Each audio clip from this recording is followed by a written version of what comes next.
Guys, welcome back to my channel. তো শুভ সময় লাইফস্টাইলের নতুন একটা ব্লগ ভিডিওতে তোমাদের সবাইকে স্বাগত জানাই। তো আজকের নতুন একটা ব্লগ তোমাদের সাথে শেয়ার করতে যাচ্ছি। তো অনেক দিন ধরে ভিডিও দেওয়া হয় না, তার জন্য সরি, কারণ কাজের পরিপ্রেক্ষিতে সময় পাই না। তো আজকে যেহেতু ভাবলাম ব্লগটা তোমাদেরকে দেখাবো, কী কাজ করি, কোথায় কাজ হবে না হবে, সমস্ত কিছু ডিটেলস তোমাদের সাথে শেয়ার করব। তো চলো আগে দেখে নেওয়া যাক কী রান্না হচ্ছে, কারণ কাজের জন্য মানে কাজ করতে যাব, সেই জন্য তো রান্না করে নিয়ে যেতে হবে, মানে দুপুরে খাওয়ার জন্য। তো চলো দেখে নিই আগে কি রান্না হচ্ছে, মানে সুমনা কি রান্না করছে। তো দেখতে পাচ্ছ সুমনা এখানে রান্না করছে। তো সুমনা দেখতে পাচ্ছ, মানে সুমনা কি রান্না করছো? তো দেখো সুমনা রান্না করছে। কি রান্না হচ্ছে তাকাও। তো গাইস চলো রেডি হয়ে আসি, মানে স্নান টান করে একদম ফ্রেশ হয়ে আসবো। তো চলো ফ্রেশ হয়ে তোমাদের সাথে দেখা করছি।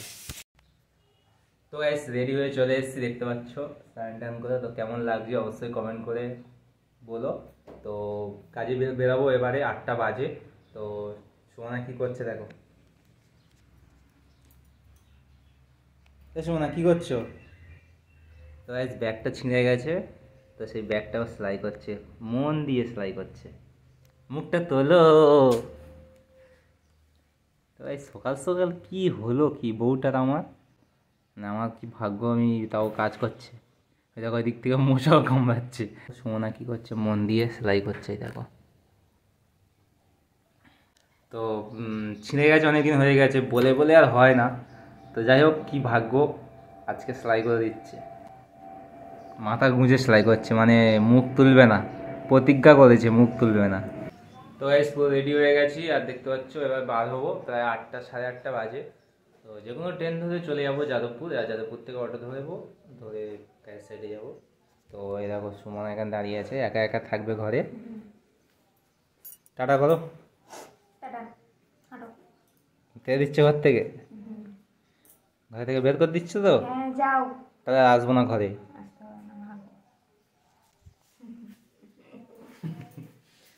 সকালবেলা উঠেছি, উঠে রান্না বান্না মানে সব কিছু কাজকর্ম করেছে। এবার আমি চলে যাবো, সারাদিন ধরে ঘুম আর ঘুম। তোমার কাজগুলো কে করবে? আমার কি কাজ আছে? কালকে গাইস কটা জামা কাপড় কেটেছে, কষ্ট হয়ে গেছে, কষ্ট হয়ে গেছে জামা কাপড় কেটে। তোমার কষ্ট হয়ে গেছে, তুমি কাটো না। তো গাইস কাজ টুকটাক করে, তো এটা গাইস টুকটাক করে ও সব কাজ করে। তো গাইস যাই হোক, বাইরেটা আমি সামলাই, ঘরটা ও সামলায়, তো এটা সবই মানে সবাই করে আর কি। প্রত্যেক বাড়ির মহিলারা চলে যায় করে। তো চলো গাইস এবারে রাস্তায় যেতে যেতে কথা। তো গাইস যেতে যেতে দেখলাম ছাদের ওপরে ট্রেন। এই দেখো ছাদের ওপর ট্রেন, জুম করে দেখাচ্ছে দেখো, এটা একটা ট্রেন, ঠিক আছে, এটা লেখা আছে নামখানা। তো আইডিয়াটা কিন্তু খুব ভালো। এই যে বাড়ির ছাদের উপর ট্রেন, এটা ঠিক আছে, মানে এঁকেছে পুরো ট্রেনের মতো, আর দেখতেও কিন্তু খুব ভালো লাগছে, দেখতে কিন্তু খুব ভালো লাগছে। আইডিয়াটা কিন্তু বেস্ট ছিল। তো স্টেশন কিন্তু বেশি দূর না, আমরা চলে এসেছি হাঁটতে হাঁটতে। তো আর কিছু দূর গেলেই কিন্তু স্টেশন। তো এই হচ্ছে, এটা হচ্ছে স্টেশনের রাস্তা, ঠিক আছে। আর এই পাশ দিয়ে দেখো ঝিল চলে গেছে, অনেক খালপাত, এখানে সব বাজার বসে। তো স্টেশনে কিন্তু চলে এসেছি, দেখতে পাচ্ছ এটা কিন্তু স্টেশন। আর এটা কোন স্টেশন আমি কিন্তু বলবো না, কারণ আছে, কারণটা পরে বলবো। এপার থেকে ট্রেন আসবে, এরপরে যাবে শিয়ালদা, ঠিক আছে। তো এই পারের ট্রেনেই যাবো, যেহেতু নামবো যাদবপুর, ঠিক আছে। তো এখন কিন্তু কোনো ট্রেনের খবর নেই। আর কেন স্টেশনটার নাম বলবো না সেটা পরে তোমাদেরকে জানিয়ে দেবো, কারণ আছে নিশ্চয়ই।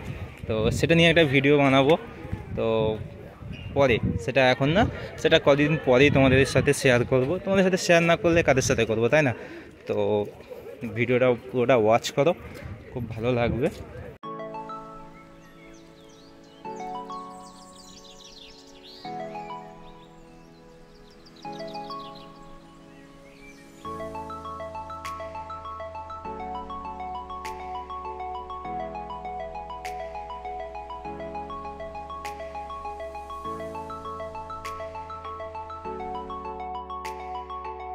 ট্রেন ঢুকলো, দেখি উঠতে পারি কি। মোটামুটি ফাঁকা আছে। তো সকালের ট্রেন তো গাইস ভিড় হবে, না উঠতে পারলে এইটাই চলে যাবো, এইটার উপরে ফাঁকা আছে, ফাঁকা আছে। তো যাদবপুর চলে এসেছি, দেখতে পাচ্ছ যাদবপুর স্টেশন, আর এটা হচ্ছে গেট। আর এবার যাব 8বির দিকে, মানে এদিকে যাব। তো 8বি থেকে অটো ধরবো, অটো ধরে তারপর যাব কাজের সাইড। তো যেখানে কাজ করতাম ওখানে মিস্ত্রি আসেনি, তো সেই জন্য আমি একাও যাব না, অনেকটা কাজ আছে যেহেতু। তো সেই জন্য নতুন একটা সাইটে যাব, ঠিক আছে। ওখান থেকে অটো ধরে যাব, গিয়ে ওখান থেকে ফের আবার কিছুটা হেঁটে, তো তোমাদেরকে সেটা দেখাচ্ছি, ঠিক আছে। তো আগে যাই 8বি স্ট্যান্ড অবধি যাই, তারপরে তোমাদের সাথে কথা বলছি।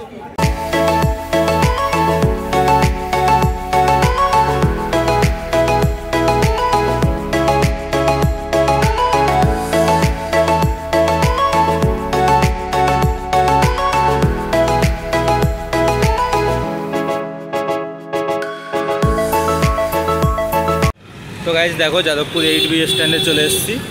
আর এরকম 8বি স্ট্যান্ড, এটা কিন্তু সরকারি বাস স্ট্যান্ড, আর এই বাস যাচ্ছে, ঠিক আছে। তো আমরা একটু হেঁটে যাব আগে। তো আগে হেঁটে গিয়েই লর্ডসের মোড় বলে একটা মোড় আছে, ওই মোড়ের অটো ধরবো, ঠিক আছে। তো ওপারে যেতে হবে, যেহেতু সিগন্যাল হয়নি, তো আমাদেরকে এখানে ওয়েট করতে হবে। আর এই হচ্ছে ইউনিভার্সিটির গেট, ঠিক আছে।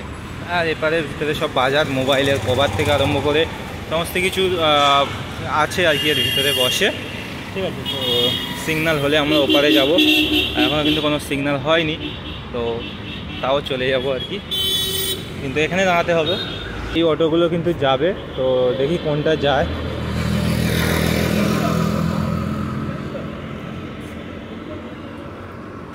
কোনটা যাবে?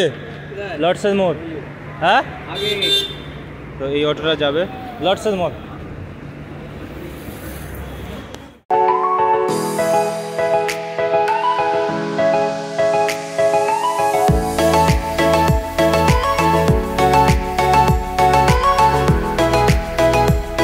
তো লর্ডসের মোড়ে নেমে গেছি, নেমে এবারে হেঁটে হেঁটে যেতে হবে, মানে যেখানে কাজ করবো সেখানে। তো ওটা ছিল একটু দূরে, মানে ওই ভিতর থেকে বাঁ সাইডে যেতে হবে, আর এবার যাব ডান সাইডে। ফাইনালি যে বিল্ডিংটা কাজ হওয়ার কথা ছিল, তো সেই বিল্ডিংটা চলে এসেছি। আর কাজ হচ্ছে একতলায়, তো একতলায় যাব, গিয়ে তোমাদেরকে ফ্ল্যাটটা পুরো দেখাবো। তো আমিও এই সাইডটা নতুন, যেহেতু ফ্ল্যাটের সম্পর্কে কিছু জানি না, তো আস্তে আস্তে জানলাম। তো এই ফ্ল্যাটটা ছিল একজনের, মানে একজন ছিল, তো সে চলে গিয়ে ফের অন্য মালিক এসছে, মানে ফ্ল্যাটটা বিক্রি হয়ে গেছে, তো সেই জন্য পুরাতন হয়ে গেছিলো, তো সেই জন্য আর কি নতুনের জন্য আমাদেরকে ডেকেছে রঙের জন্য। তো এখানে প্রায় 2 দিন ধরে কাজ হচ্ছিল, তো আমি আসিনি, আমি অন্য সাইডে ছিলাম, তোমাদেরকে বললাম। আর এখানে আজকে প্রথম সাইডে এসেছি। তো চলো বেশি দেরি না করে কাজে লেগে পড়ি, আর অনেকটা দেরি হয়ে গেছে যেহেতু, তো চলো কাজে স্টার্ট করি। আর দেখতে পাচ্ছ এখানে কাজ স্টার্ট করে দিয়েছি, মানে পুট্টি করেছিল আগে, তো সেটা শুকনো হয়ে গেছে, তো সেই জন্য ঘষাঘষি করছি। তারপরে আরও দেয়াল আছে, সেগুলোকে ঘষাই করতে হবে। তো সেই জন্য ক্যামেরাটা একটা জানলার ওপরে বসিয়ে দিয়েছি, কারণ ক্যামেরা ধরার মতো লোক নেই, আমাকে যা করতে হয় একাই করতে হয়। তো সেই জন্য আর কি বসিয়ে দিয়ে আমরা ওদিকে কাজ করব। আর এখানে সিঁড়ি দিয়ে কাজ করতে হবে, যেহেতু হাত পাবো না, তো এখানে ঘষাই করছি। তো ঘষতে ঘষতে অবস্থা শেষ, সারাদিন শুধু ঘষাই করতে গেছে। তো অনেক জায়গায় পুট্টি, যেহেতু অনেক পুটিং পাটিং ছিল, তো সেই জন্য তো কাজটা করি, তারপরে তোমাদেরকে দেখাচ্ছি যে কি কাজ করলাম, মানে ফিনিশিং কেমন হয়েছে না হয়েছে।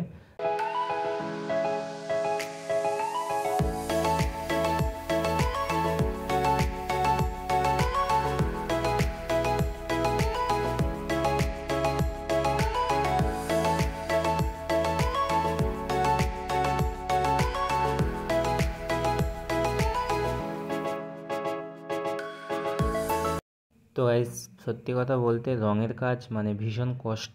মানে অনেকে বলে রঙের কাজ হালকা, তো আমিও জানতাম যে রঙের কাজ হালকা কোনো কষ্টের না, কিন্তু ভুল। রঙের কাজ হচ্ছে সবথেকে কষ্ট, কারণ রঙের যে কাজগুলো হয় সেগুলো কিন্তু ফিনিশিং দরকার। ফিনিশিং না হলে কিন্তু যে বাড়ির মালিক সে হয়তো ভুল ধরবে তোমাকে, কারণ তুমি যেহেতু রং যেখানে করবে সেখানে যদি এক ফোঁটা এদিক ওদিক হয়ে যায়, বা একটা রং মারছো, সিলিংয়ে সাদা মারছো আর দেয়ালে হলুদ মারছো, মানে লাইনটা কত সিরিয়াসলিভাবে বা কত সূক্ষ্মভাবে টানতে হবে, বুঝতে পারছো? মানে একটু এদিক ওদিক হয়ে গেলে অন্য রং কিন্তু অন্য জায়গায় লেগে যাবে। তারপরে এটা কিন্তু ফাঁকা ফ্ল্যাট, তো আরও অন্য অন্য জায়গায় কাজ করেছি সেগুলো ভর্তি ফার্নিচার, টিভি। তো এই লাইটটা খুব ডিস্টার্ব করছে, মানে যখনই হাত লাগছে তখনই বন্ধ হয়ে যাচ্ছে। তো এখানে একটা মিস্ত্রি কাজ করছে আর আমি আছি দুজন। তো এই ভর্তি ফ্ল্যাটগুলো কি হয়, আমরা কাগজ ওপরে চাপা দিই যাতে রঙটা না পড়ে। কাগজের ওপর পড়লে কাগজটা তো তুলে নিলে ঝামেলা মিটে যায়, অত খাটনি হয় না। কারণ ফার্নিচারের ওপর রঙ পড়লে তো কি বলবো গাইস, অনেক অনেক কষ্ট হয়, মানে তোলা যায় না আর কি। অনেক অনেক জায়গায় তো তোলা যায় না, তো সেগুলো পার্টিকে কি বলবো আর, পার্টি যদিও বা কিছু বলে কিছু বলতেও পারি না, কারণ আমাদের ভুলের জন্য হয় আর কি। তো আমরা চেষ্টা করি যাতে না ভুল ধরতে পারে বা আমাদের কাজটা ভালো ফিনিশিং দিতে পারি। তো আমাদের কাজ হচ্ছে এটাই যে কাস্টমার যেহেতু খুশি হলে আমরাই খুশি। কাস্টমার যদি কাজ দেখে বলে যে হ্যাঁ তোমরা কাজটা ভালো করেছো বা আমার পছন্দ হয়েছে, তাহলে কিন্তু আমাদের ভালো লাগে যে না আমরা একটা কাজ করেছি। তো এখানে মিস্ত্রি বলছিল যে এই কোণাগুলো একটু ভালো করে ঘষবে, কারণ কোণা একটা শিরা থাকে, ঠিক আছে? তো পুট্টি একটা শিরার দাগ থাকে, তো সেটাকে মেকআপ করতে হবে ঘষে। তো খাটনি আছে আর কি। আর আরও দেখাচ্ছিলো যে এই বিটের কোলগুলো আছে, তো সেগুলোকে দেখাচ্ছিলো, সেগুলোকে ঘষাই করতে হবে, কারণ দেয়াল যেহেতু, কারণ ওর ওপর যখন প্রাইমার পড়বে বা রং পড়বে না, তখন ওটাকে আরও বেশি ফুটাবে, মানে যে শিরাটা বা যে দাগটা আছে সেটা কিন্তু আরও জল জল করবে, তো সেটা বাজে লাগবে। তো আমরা চাই না সেটা হোক, তো সেই জন্য আবার ঘষাই করছি। তো এক জায়গায় 2 থেকে 3 বার কি আরও বেশি ঘষতে হচ্ছে। আর এই যে ধুলো, পুট্টির যে ধুলোটা না গাইস, এ খুব মানে খারাপ একটা জিনিস, কারণ এটা যখন এই আমার হাতে পড়ছে না, তো জ্বালা করছে, মানে দুটো হাত জ্বালা করছে, উড়ে যখন মুখে যাচ্ছে তখনই নাক টাক থেকে আরম্ভ করে সব কিছু জ্বালা করছে। তো গাইস ঘষা প্রায় কমপ্লিট হয়ে গেছে, দেখতে পাচ্ছ ঘষেছি।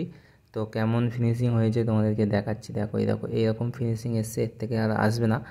যেহেতু পুরাতন দেয়াল, নতুন পুট্টি, তো ভাঁজ তো থাকবেই। এগুলো প্রাইমার বা রঙের মধ্যে মেকআপ হয়ে যাবে। তো এটাই হচ্ছে গিয়ে ফিনিশিং ঘষা, ঠিক আছে গাইস? এবারে ঘষলে কিন্তু যে জায়গাটায় পুটিং হয়েছে সেই জায়গা থেকে উঠে যাবে। এগুলো সাইড থেকে হালকা করে ঘষে পুট্টিটা উঁচু যাতে না হয়, দেয়ালের সাথে মেকআপ করা হয়েছে। এইসব পুট্টিগুলো কিন্তু কাঁচা আছে, তো এগুলো কিন্তু ঘষা হয়নি, ঠিক আছে? এগুলো কিন্তু ঘষা হয়নি, এগুলো শুকনো হলে, মানে সঙ্গে সঙ্গে শুকনো হয় না, মিনিমাম 5-6 ঘন্টা কি আরও বেশি দেরি হয়। তো মিনিমাম একদিন যদি দেরি করা হয় তাহলে কিন্তু খুব ভালোভাবে শুকনো হয়। তো গাইস কেমন হয়েছে ভিডিওটা, তো অবশ্যই কমেন্ট বক্সে কমেন্ট করো। আর চ্যানেলে নতুন আছে চ্যানেলটি অবশ্যই সাবস্ক্রাইব করো। আর ধুলো দেখো মাথায় ভর্তি, গা হাত পায়ে ভর্তি। তো গাইস অনেক কষ্ট করে ভিডিও বানাই, তো একা একা ক্যামেরা করতে হয়, অনেক ঝামেলা, তো এডিটিং করতে আরও অনেক সমস্যা। তো প্লিজ চ্যানেলটি সাবস্ক্রাইব করে পাশে থেকো।